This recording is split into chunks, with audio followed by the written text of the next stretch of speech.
The following program is recorded content created by the Truth Network.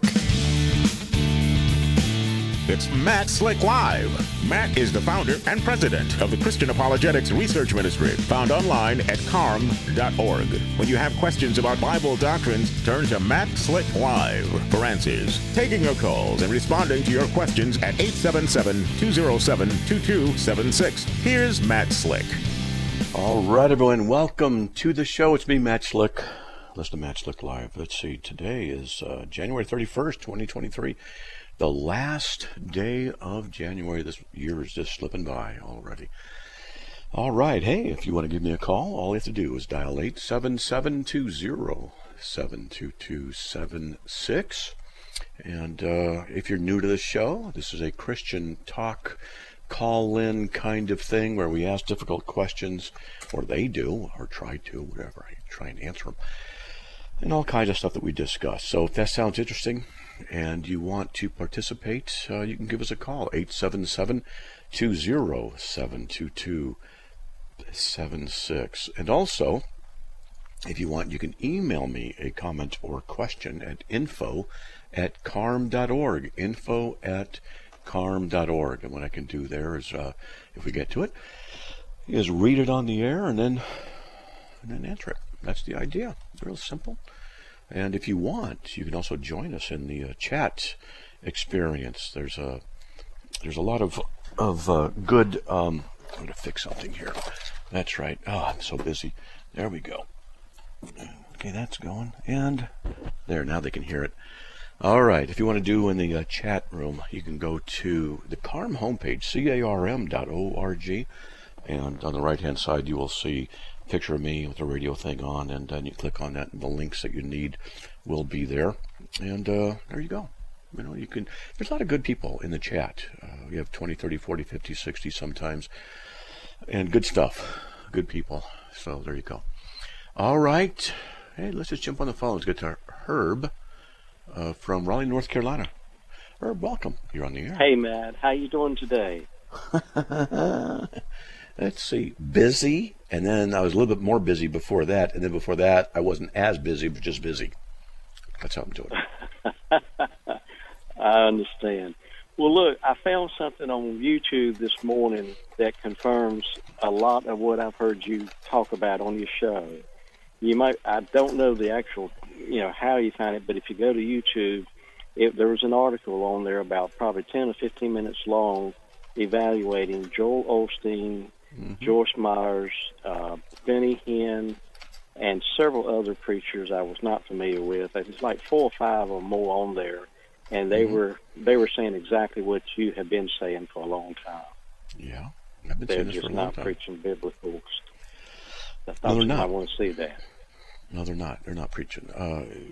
Joyce Myers, as far as I'm concerned, is a flaming heretic. She has. I can read you quotes too. I don't know what's in that video and audio, but I want to start doing those kind of things too. I need help. I need a lot of stuff. I work so hard, so much, just doing stuff. But it's one of the things we want to do is start.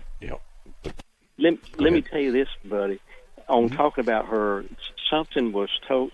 Someone addressed to her what things have been said about it, and she kind of turned it around like, well, if I say it and it doesn't come out right one day, it all kind of blends in. No, she kind of avoided it and tried to explain it in a nonsensical way, I thought.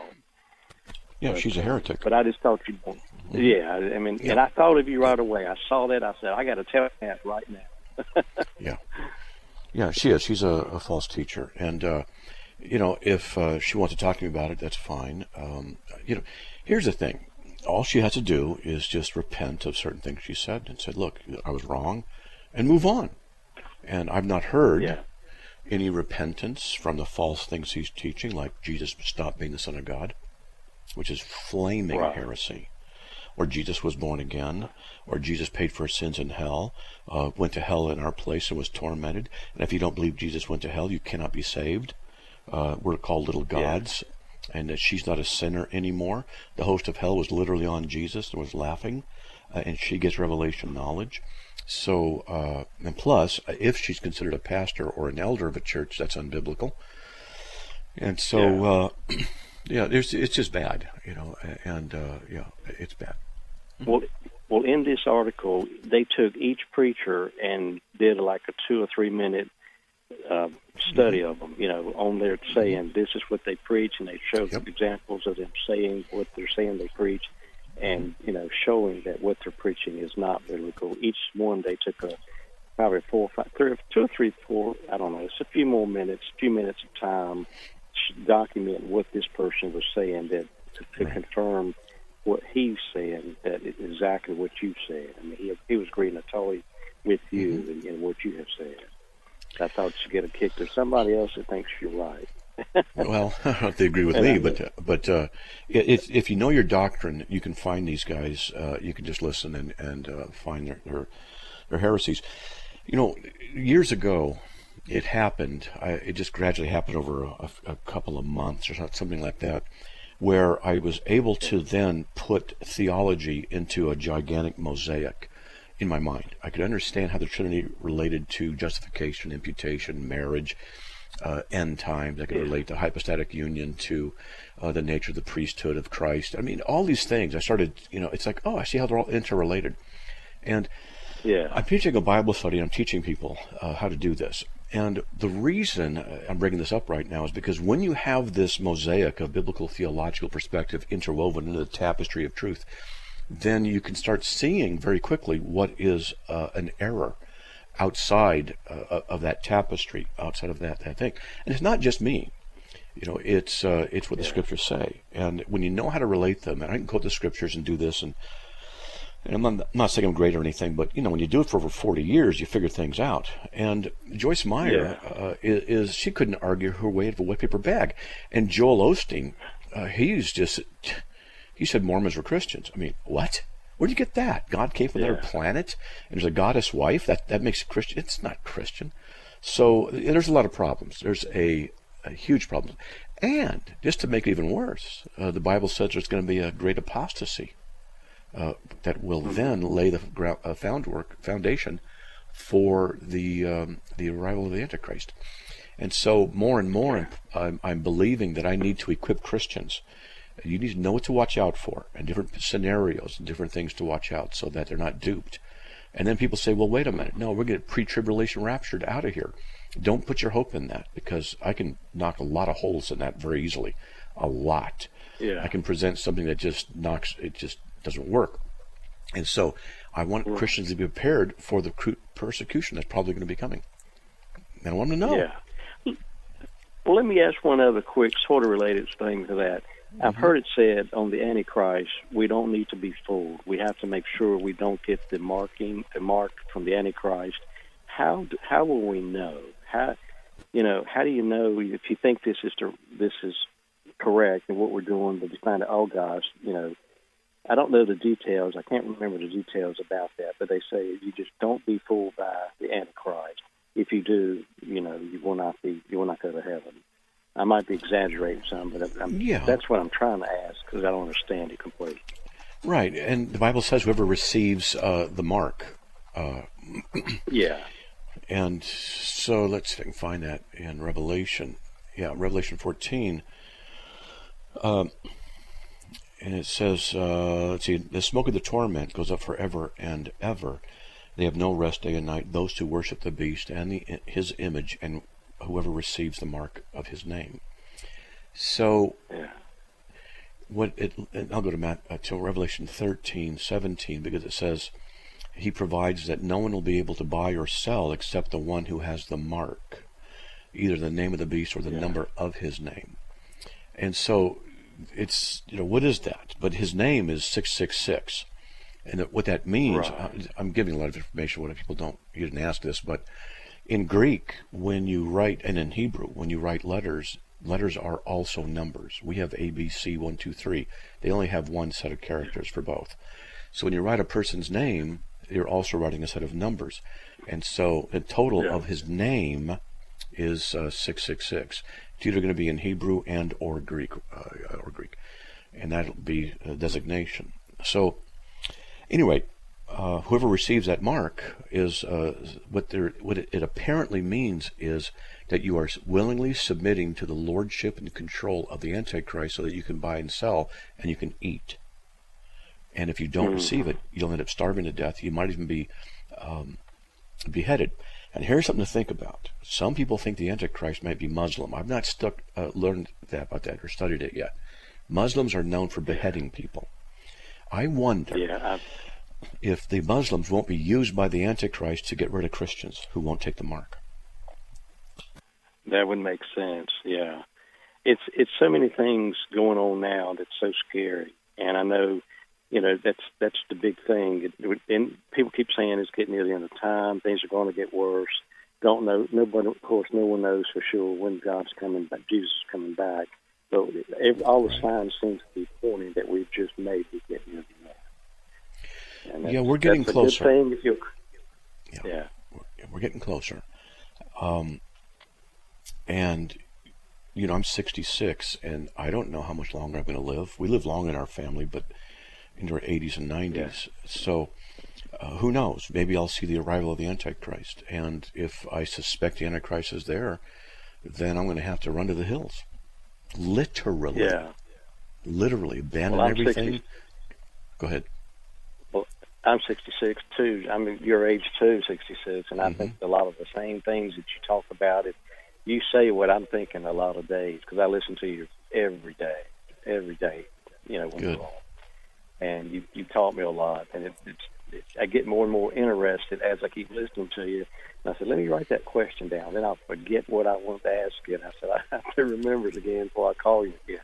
Well, but this stuck out this morning about this online. Well, Matt, thank you so much. As always, God bless you, and I hope your wife steadily gets better. I pray for your daughter. I understand that situation there. I do keep you in my prayers. I pray for you and your family every day. And I wish you nothing but the best. And God bless. Well, I appreciate that. And God bless, brother. Yes, sir. Okay. Thank you for your time today. Thanks a lot. Or keep praying. Okay? And keep listening. Yes, sir. All right. God bless. Thank you. Okay, thanks. All right. It was heard from Raleigh, North Carolina. I hope to get out there sometime. I've been on the radio out there for a few years now. Never been out. Well, I have been out there, passing through or something like that in Atlanta airport. But I would like to be able to get out there and speak in a few churches and visit some people. I think it would be fun. So, but hey, how many people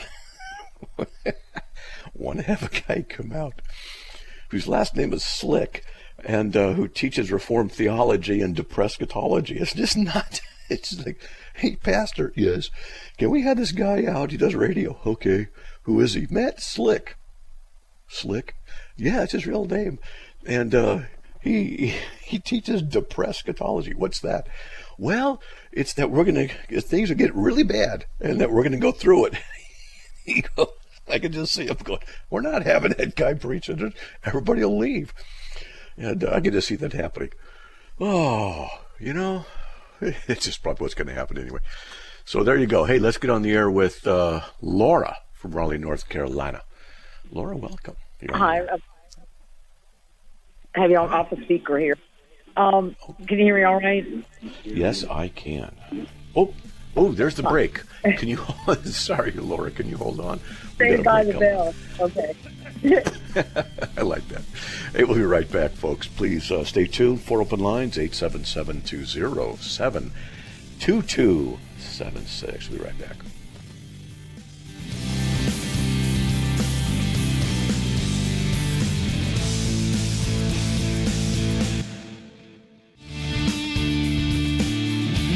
It's Matt Slick Live, taking your calls at 877-207-2276.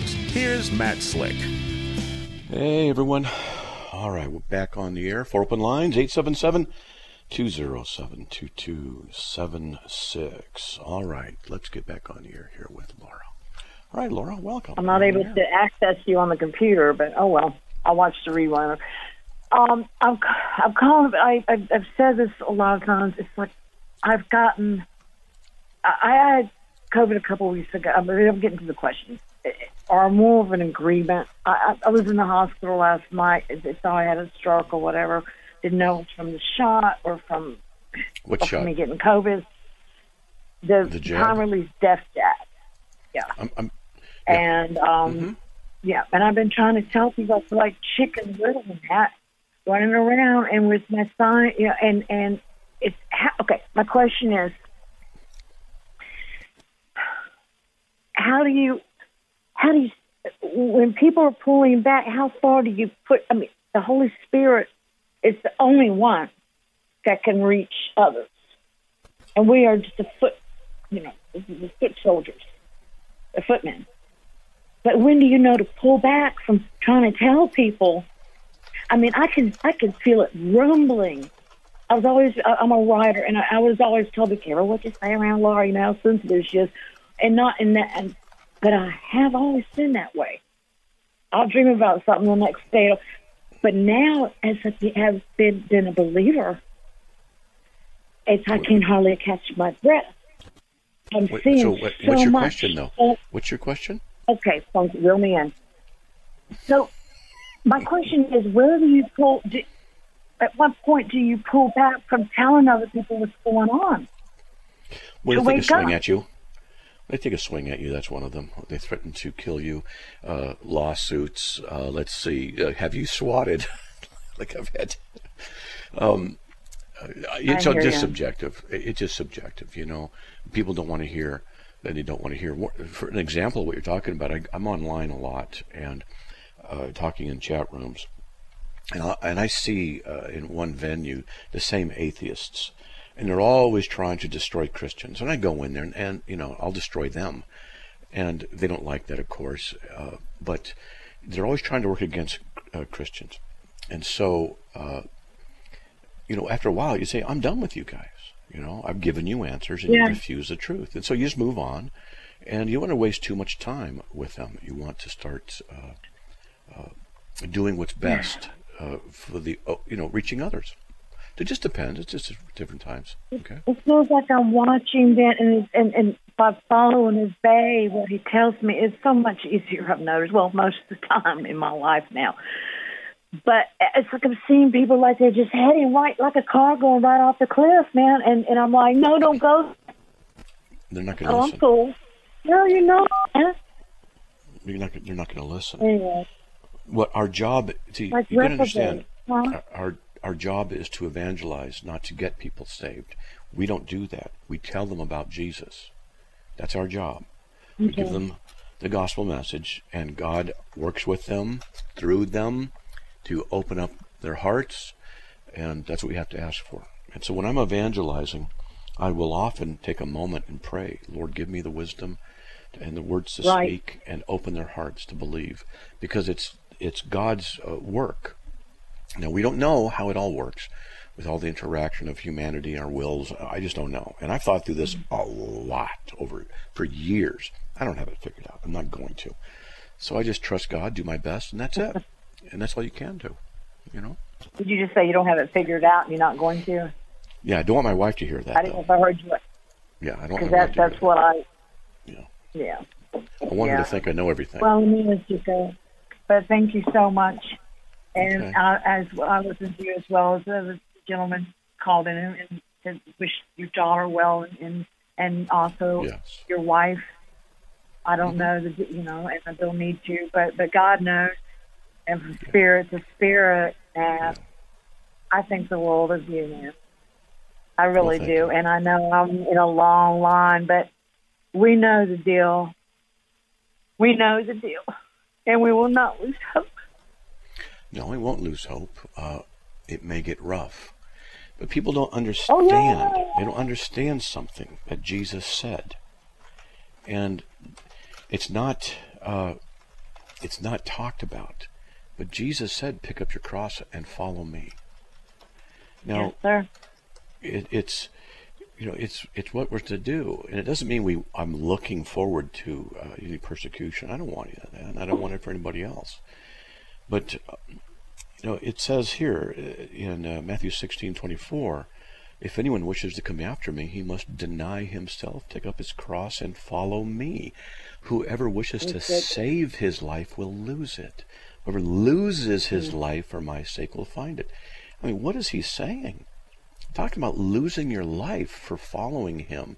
And here's a question. Well, why is it he doesn't intervene and stop the persecution? He doesn't. Yeah.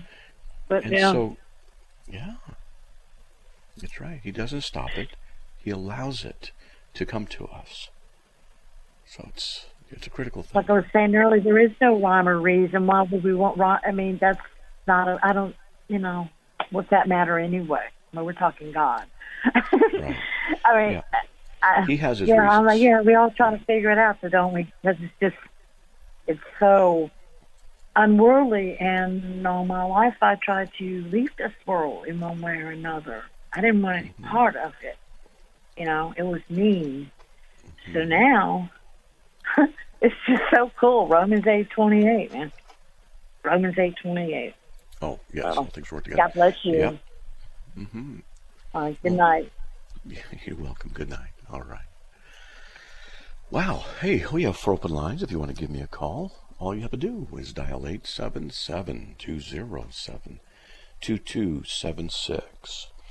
All right. What I'm going to do now is I'm going to look at info@carm.org. We have nobody waiting online, and I want to see if, let's see, we got people listening. If you want to, you can email me for a comment or a question at info@carm.org.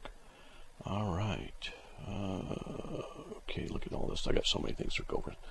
In that account, I have 208 emails. That's low. So, hey, that's good. Okay.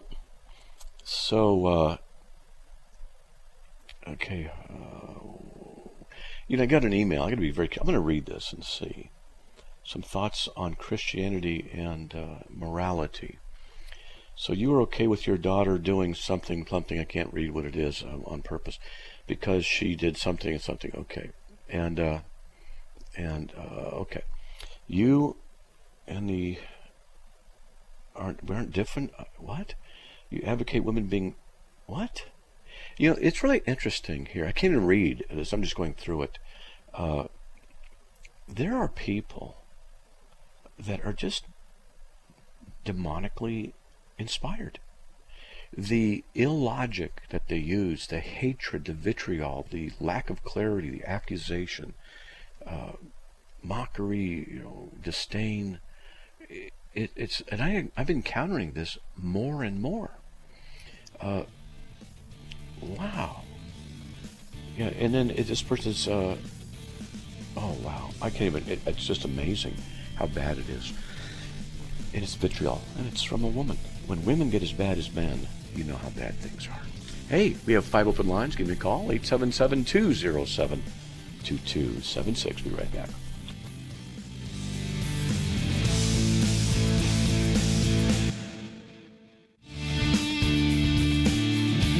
It's Matt Slick Live, taking your calls at 877-207-2276. Here's Matt Slick. All right, everyone, welcome back to the show. We have wide open lines. If you want to give me a call, 877-207-2276. That's interesting. And let's see. I'm going to get to some of the radio, the questions people are sending in. One person says, I was wondering, how can you support that God gives you free choice without the multiverse theory and without using string theory? So that's the email. All right. So I'm going to, just go over this a little bit. So what we have here is someone who has asked a question, and the question is vague at best.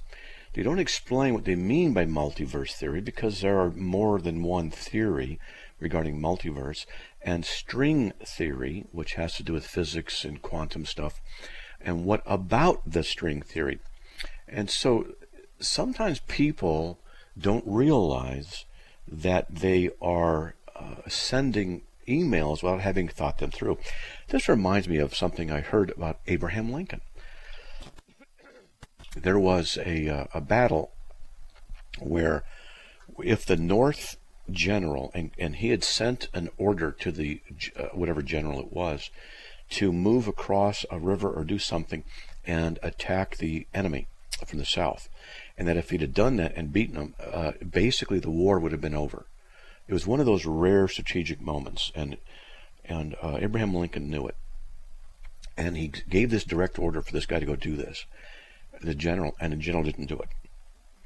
And he, apparently the general, I think this is how the story goes, maybe someone who knows the story can, call me up and correct me, but I think what it was the general knew the men weren't capable of doing it because they were beyond exhaustion. And to go over would have just been useless. They could not do it. It had nothing left.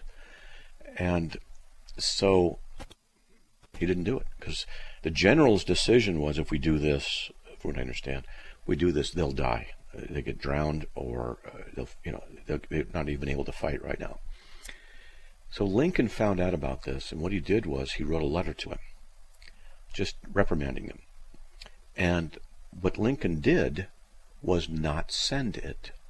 He let it sit for 2 or 3 days until he had time to think about it. And then he reread that letter, and he wrote a different one. And instead of condemning him and threatening his position, if I remember correctly, how it went was, I suppose that if I'd have been in your shoes, I would have done the same thing. And the point is, I think people ought to think about what it is they're writing. So I have a speech recognition program when I do emails.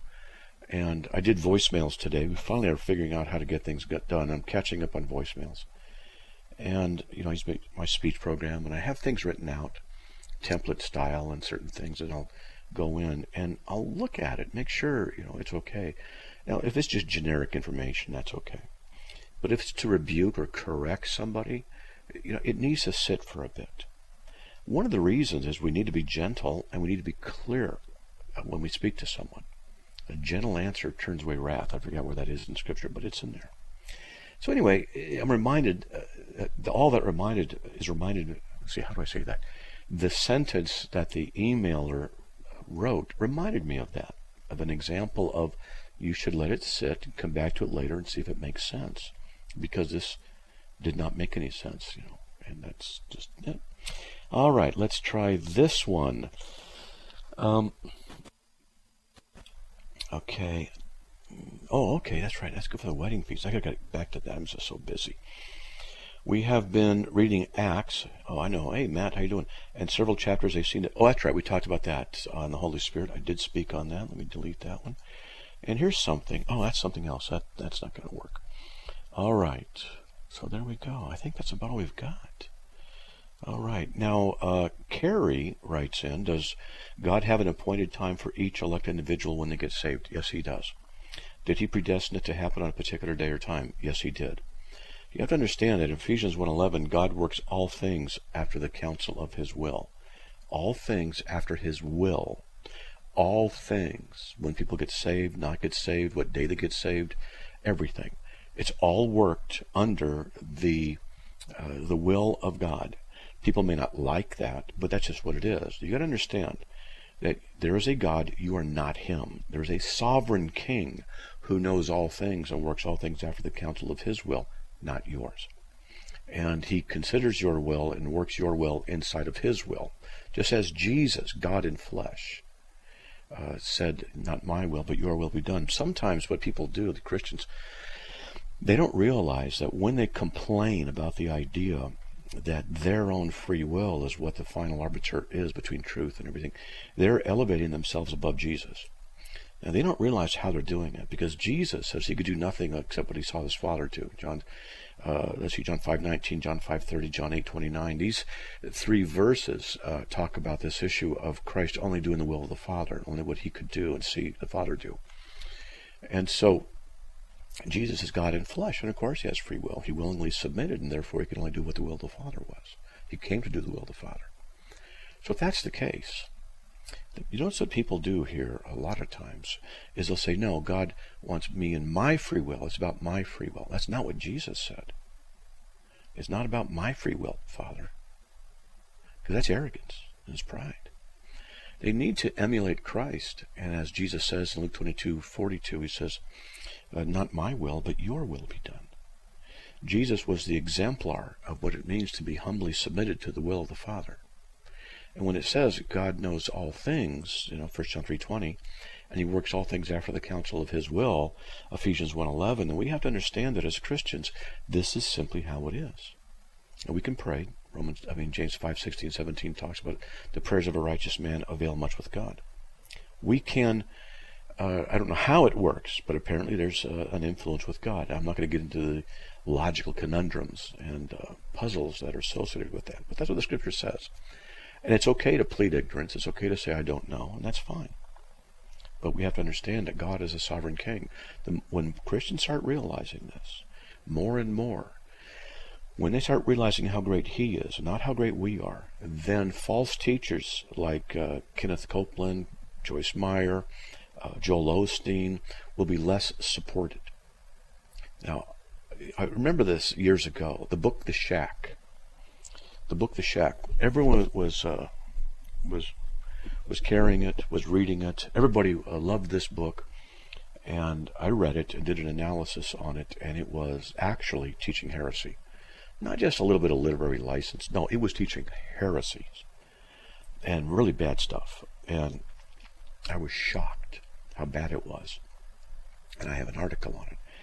And I remember seeing, the book being carried by Christians all over the place. And I remember saying, this is just a designation, a demonstration of how little Christians know. They know so little about biblical theology. I'm not saying you have to be able to do all these things like a degreed person, and theology is not what we need. Yes, it is. Yes, it is. Absolutely, it is what we need, because theology is the foundation of what our truth is. And it says, the Bible says, I urge you upon my departure from Macedonia, remain on at Ephesus, so that you may instruct certain men not to teach strange doctrines, not to pay attention to myths and endless stuff like that, and deceitful spirits, and doctrines of demons. You see, Paul says in 1 Timothy 4:1, the Spirit explicitly says in the latter times some will fall away from the faith, paying attention to deceitful spirits and doctrines of demons. What are the doctrines of demons? Well, one of the doctrines of demons is taught by Joyce Meyer. And I'll show it to you right now. What Joyce Meyer said was that, he could have helped himself up until the point where he said, I commend my spirit into your hands. At that point, he couldn't do nothing for himself anymore. He had become sin. He was no longer the Son of God. He was sin. Now, that is a doctrine of demons. And I'll just say it clearly. It's a doctrine of demonic origin, because to say that Jesus stopped being the Son of God is to destroy who Jesus is. And this is just, it's a horrible thing. And she said Jesus was born again. And here's another one. She said, this is in The Most Important Decision You'll Ever Make by Joyce Meyer, second printing, May 1993, page 35. He became our sacrifice and died on the cross. He did not stay dead. He was in the grave 3 days. During that time, he entered hell, where you and I deserve to go legally because of our sin. He paid the price there. Now, that is a doctrine of demons, because Jesus paid the price of our atonement on the cross. 1 Peter 2:24, Colossians 2:14. That's what it says. So when you know your doctrine, then you'll recognize the doctrine of demons, and you won't give support to those who teach it. All right, folks, we'll be right back after these messages. Please stay tuned. Be right back.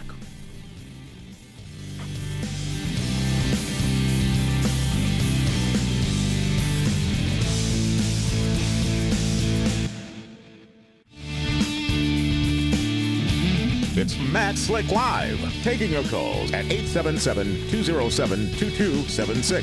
Here's Matt Slick. Everybody, welcome back to the show. If you want to give me a call, all you got to do is dial 877-207-2276. Let's get to Ernie. Ernie, welcome. You're on the air. Hey, Matt. Can you hear me okay? Yes, I can. Hey, Ernie. Hey, buddy. There is a person in the chat who asked a question. It's Lana Allen. She would like for you to comment on the wrestling match between Jacob and the angel in Genesis 32:24 through 30. It almost sounds like Jacob prevailed, so she's curious on that one. Yeah, because God let him prevail. That's all. It was a representation, a Christophany, most probably. And the wrestling is typological of how we are to wrestle, so to speak, in prayer and other things. But here it's just God allowed him to prevail. That's all. This is like I'd wrestle with my 3-year-old daughter, and then she beats me. There's reasons I'll let her do that. That's all that's going on. No big deal. I don't know what else she wants me to. All right. Thank you, brother. Okay, sure, no problem, Ernie. All right, man, God bless. See you later. All right. That's Ernie, who works with us on the social media end of CARM. Good guy, and he puts up with me.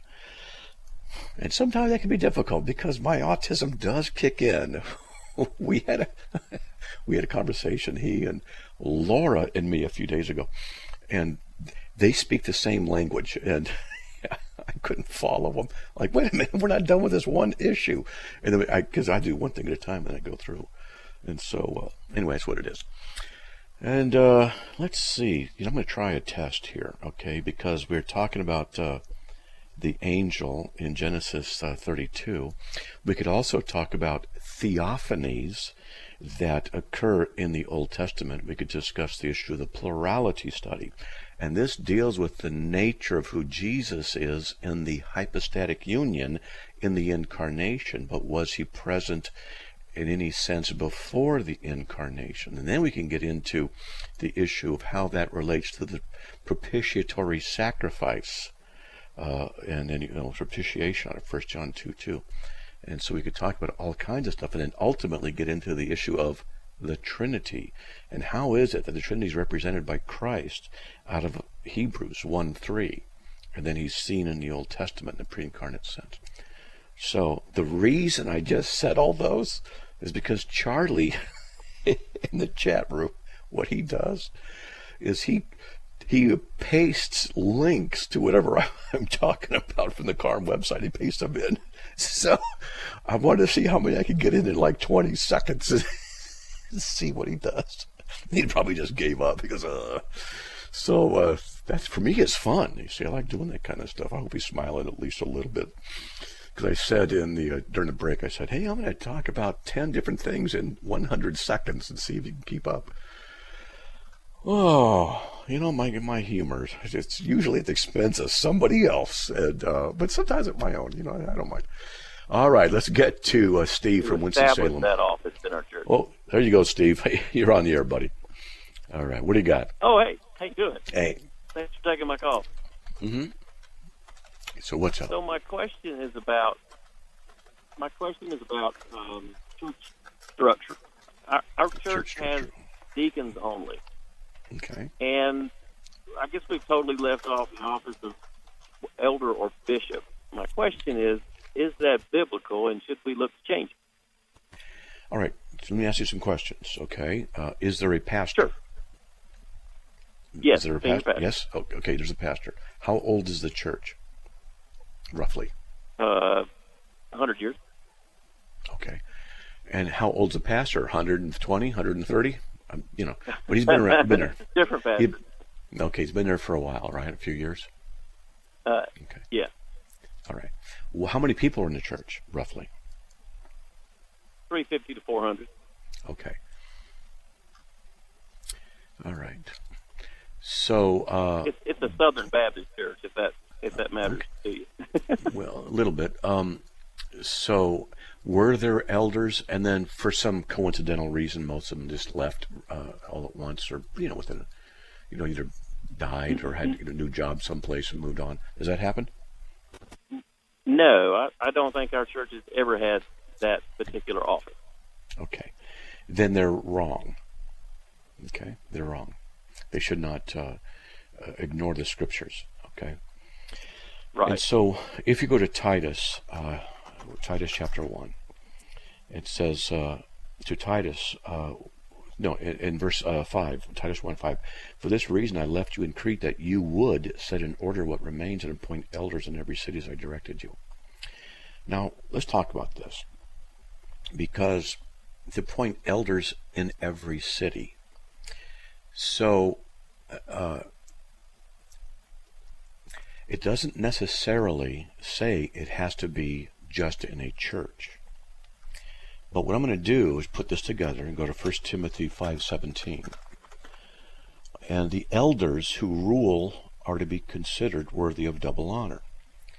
Now, this is a pastoral epistle. It's what Titus is doing. I mean, what Paul is doing is giving him instruction on elders. And so he says, the elders who rule well are to be considered worthy of double honor, especially those who work hard at preaching and teaching. So if there's a pastor in that church, then automatically that's an elder. It's automatic, according to the scriptures. So you have at least one elder, and that's the pastor. Now, as deacons, let me ask you, are any of them female? They're all male at the time. Okay, have there been female deacons? There have not been. I don't know that we'd necessarily be opposed to it, but I don't know that for sure. All right. Let's see then. In that case, what I'll do is read you what the Bible says about deacons. All right. And we go to 1 Timothy 3:12. Deacons must be husbands of only one wife, and good managers of their children. So can a woman fit that bill? No. So then deacons can't be women. Simple. Okay. There you go. So now, just to be a little bit fair here, what does sometimes happen is they want women to be used in churches, and I agree they should be. And they'll sometimes give that title of deacon to a female. And this is problematic because the Bible says deacons must be husbands of one wife. And what the Greek is there is andros mias gunaikas. And it's really a man of one woman, or husband of one woman, one wife. That's how it's translated. That's fine. That's a good translation. And so a female can't fulfill that. So they should not be called deaconesses. They could just be called something else, the help committee or helper or whatever, assistant or whatever. Now, some people might think, well, that just is ridiculous. Well, okay, it's ridiculous. Then just cross 1 Timothy 3:12 out of your Bible. To which verses will we submit and which ones will we not submit to? And that's how we have to ask. And it says in 1 Timothy 3:8, it says that deacons must be men of dignity. Now, we can get into this, but there's some stuff with the Greek gender and things like that. And it says that these men, and the reason I won't get into it now, but it's the males. They're the ones who are supposed to be in these positions in the church. Now, some might say, well, no, that's just cultural norms. We don't have to submit to it anymore. And that's when I go to 1 Timothy 2:12, and I'll show it 12 and 13. Paul says that do not allow a woman to teach or exercise authority over a man, but remain quiet. For it was Adam who was first created, and then Eve. And it was, and that's what he's saying here. It is tied to the created order. It was Adam was first created, not Eve. So there's so much I could talk about this. I don't want to get too deep into it, but Paul is telling us how to behave in this context, and he's tying it to the created order. And then that was 1 Timothy 2, chapter 2, verses 12 and 13. And we go to the next chapter, verse 15. 1 Timothy 3:15. He says he's giving instructions on how the household of God, how someone is to conduct himself in the household of God. He's saying this is what we're supposed to do. Now, people may not like it, but oh well. That's what it says. Right. And so let's say they say, well, so we're not going to sit. Go ahead. Well, I was going to say, so our deacons, well, I see the role of deacon as a service role, sort of. Yes. If I can say it that way. Mm-hmm. And in the office of elder is, more of an overseer or administrative or things like that. I think some of the issues comes in because we don't have a body of elders or that office, that the deacons get saddled, I'll say, with a lot of other administrative responsibilities, I think, at the cost of their servant role, which is where I'm... Right. Yeah. You're right. You should say to the pastor, doesn't the Bible say to have elders? Then why are you not following it? Right. Just that simple. Right. Yeah. Well, I thought that for a while because the church that I came from years ago had that office, and that's just the way we were structured. And this church didn't. And at first, I didn't question it, but now I'm beginning to.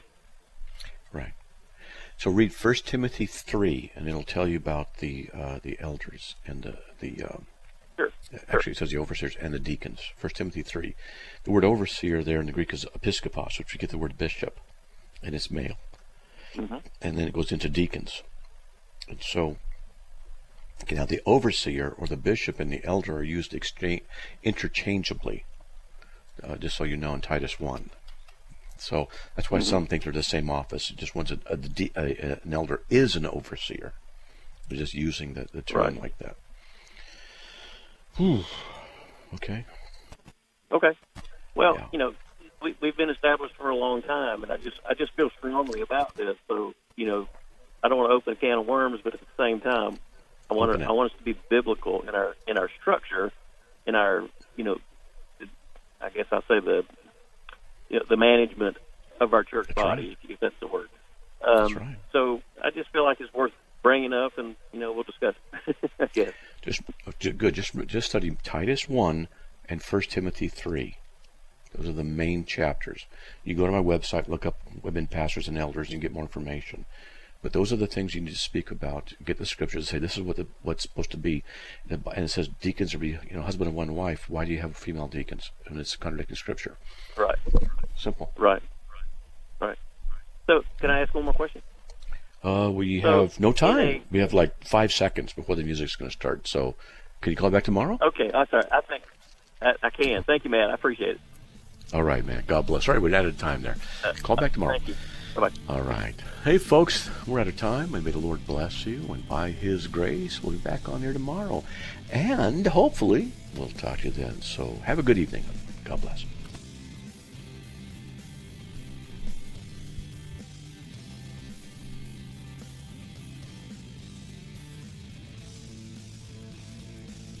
Another program powered by the Truth Network.